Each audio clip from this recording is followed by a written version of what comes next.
আজকে 20 নং পারা তিলাওয়াত করা হবে ইনশাআল্লাহ। আল্লাহ সুবহানাহু ওয়া তাআলা ইরশাদ করেছেন, তার অসংখ্য কুদরতকে, তার বিপুল সংখ্যক সৃষ্টিকে আমাদের সামনে উপস্থাপন করছেন।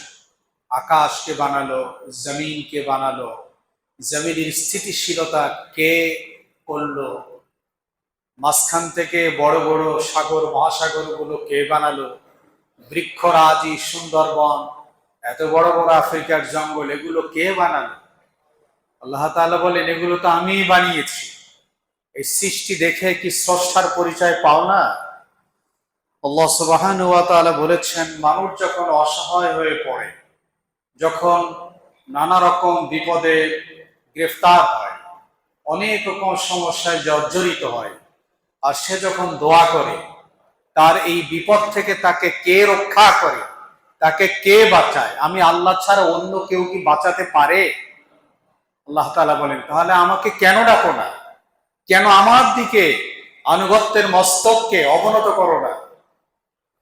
আল্লাহ সুবহানাহু ওয়া তাআলা বলেছেন, প্রকৃত ঈমানদারদের জন্য কোরআন হচ্ছে চূড়ান্ত হেদায়েতের কিতাব। তারা কোরআনের বাইরে কোনো কিছু মানবে না। রাহমাতাল লিল মুমিনিন, এবং মোমেনরা মনে করে এই কোরআনই হচ্ছে তাদের রহমত।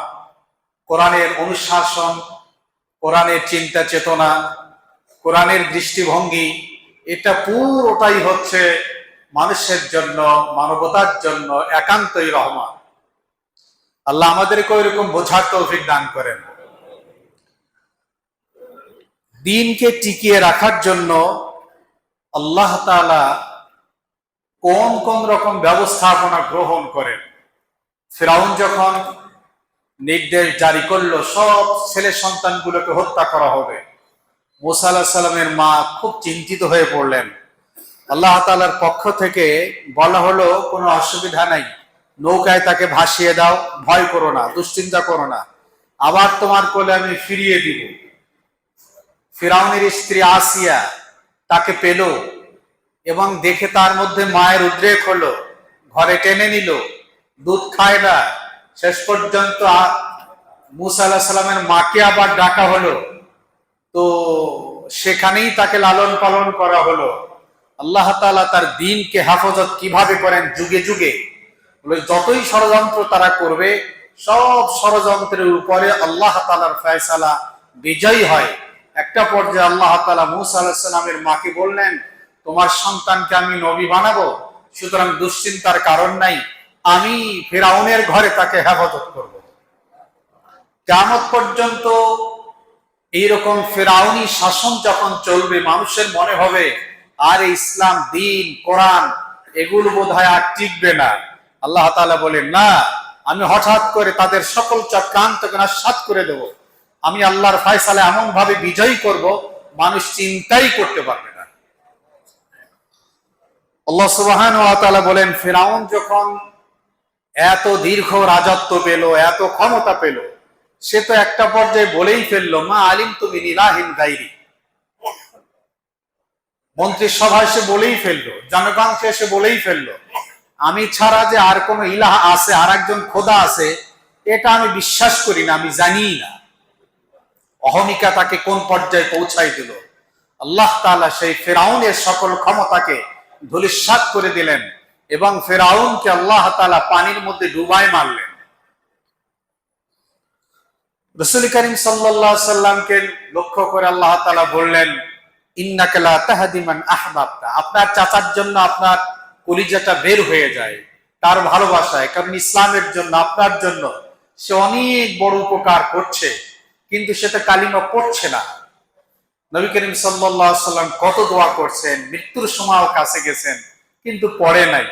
আল্লাহ তাআলা বলেন, হেদায়েতের এই রাস্টিকা ওটা আমার হাতে, ওটা কারো হাতে না, কোনো নবীর কাছেও না।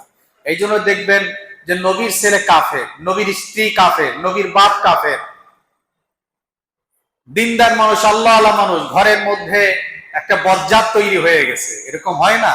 বলে হেদায়েত আমার কাছে, আমি যাকে ইচ্ছা তাকে হেদায়েত দেই। সুতরাং হেদায়েতের জন্য আল্লাহর দিকে অগ্রসর হতে হবে। আল্লাহ সুবহানাহু ওয়া তাআলা বলছেন, তুমি সফল হতে চাও, তুমি কামিয়াব হতে চাও, তাহলে তোমাকে করতে হবে 1 নম্বরে তওবা করতে হবে। আত্মার পরিশুদ্ধি অর্জন করো তওবার জন্য। কোরআনের পাতায় পাতায়, পৃষ্ঠায় পৃষ্ঠায় শুধু তওবা করো, তওবা করো, গুনাহ থেকে মুক্ত হও, এরপরে নেক আমল করো, তাহলে তুমি আল্লাহর কাছে সফল কামদের অন্তর্ভুক্ত হয়ে যেতে পারবে। আল্লাহ সুবহানাহু ওয়া তাআলা বলেছেন, কারুনের সম্পদ কত ছিল, তার চাবি বহন করার জন্য কত মানুষ ছিল, কত প্রাণী ছিল। বলল, কারুন যখন আল্লাহর হুকুম মেনে চললো না, নাফরমানি করলো, ফিরাউনের পথ অবলম্বন করলো, আমি আল্লাহ তাকে মাটির ভিতর ধসাই দিয়েছি। আল্লাহ সুবহানাহু ওয়া তাআলা বলেছেন, আমি আল্লাহ তোমাকে যে অর্থ সম্পদ দিয়েছি, এটা দিয়ে তুমি পাপ আর গুনাহ কামাই করো না, এটা দিয়ে আল্লাহর সন্তুষ্টি অর্জন করো।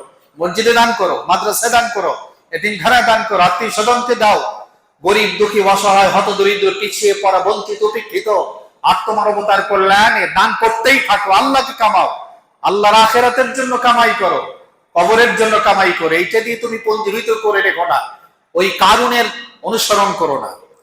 আল্লাহ সুবহানাহু ওয়া তাআলা আমাদের তৌফিক দান করেন। আল্লাহ তাআলা বলেছেন, আহসিন কামা আহসানাল্লাহু ইলাইক, তোমাকে আল্লাহ যেরকম অনুগ্রহ করেছেন, তুমিও আল্লাহর পথে ওইভাবে আল্লাহর প্রিয় বান্দাদের জন্য অনুগ্রহ করো। জমিনের মধ্যে খবরদার সন্ত্রাসের অভয়ারণ্য কায়েম করো না। আল্লাহ তাআলা বলছেন, আরে জান্নাত তো তাদের জন্য অবধারিত, জান্নাত তো তাদের জন্য সংরক্ষিত, যাদের মধ্যে অহংকার থাকে না, দাম্ভিকতা থাকে না, এবং যারা সমাজের মধ্যে, রাষ্ট্রের মধ্যে, জনপদের মধ্যে সন্ত্রাস তৈরি করে না। এমন মানুষের জন্যই তো জান্নাত সংরক্ষণ করা হয়েছে। আল্লাহ তাআলা বলেছেন, তোমার মা এবং তোমার বাবা এই জীবনে দুনিয়ার তোমার সবচাইতে বড় সম্পদ। তোমার দায়িত্ব হচ্ছে ওয়াসাইনা আল ইনসানা বিওয়ালিদাইহি, তোমার মা এবং বাবা তোমার সবচাইতে বড় সম্পদ। সুতরাং মা এবং বাবার খেদমত করো, এটা তোমার জীবনের অনেক বড় কাজ। আর তোমার মা বাবা যদি অনিসলামিক কোন নির্দেশ দেয় তোমাকে, অবশ্যই সেটা তুমি মানবা না, অবশ্যই সেটা তুমি মানবা না। কিন্তু তোমার মা বাবার খেদমত করাটা তোমার জন্য জরুরি, সে কাফের হলে। আল্লাহ তাআলা বলেছেন, ক্ষমতা পাওয়ার পরে মানুষকে জাহান্নামের দিকে আহ্বান করো না, ক্ষমতা পাওয়ার পরে মানুষকে জাহান্নামের পথে আহ্বান করো না। আল্লাহ তাআলা বলেছেন, তুমি যদি নেককার হতে চাও, আল্লাহর ওলি হতে চাও, পরিশুদ্ধ মানুষ হতে চাও, পবিত্র আত্মার অধিকারী হতে চাও, তাহলে তোমার জন্য বড় কাজ হবে যে অসৎ সঙ্গ ত্যাগ করতে হবে এবং খারাপ মানুষের সংস্পর্শ থেকে নিজেকে নিরাপদ দূরত্ব বজায় রাখতে হবে। আল্লাহ তাআলা আমাদেরকে কোরআনের হেদায়েত গ্রহণ করার তৌফিক দান করুন।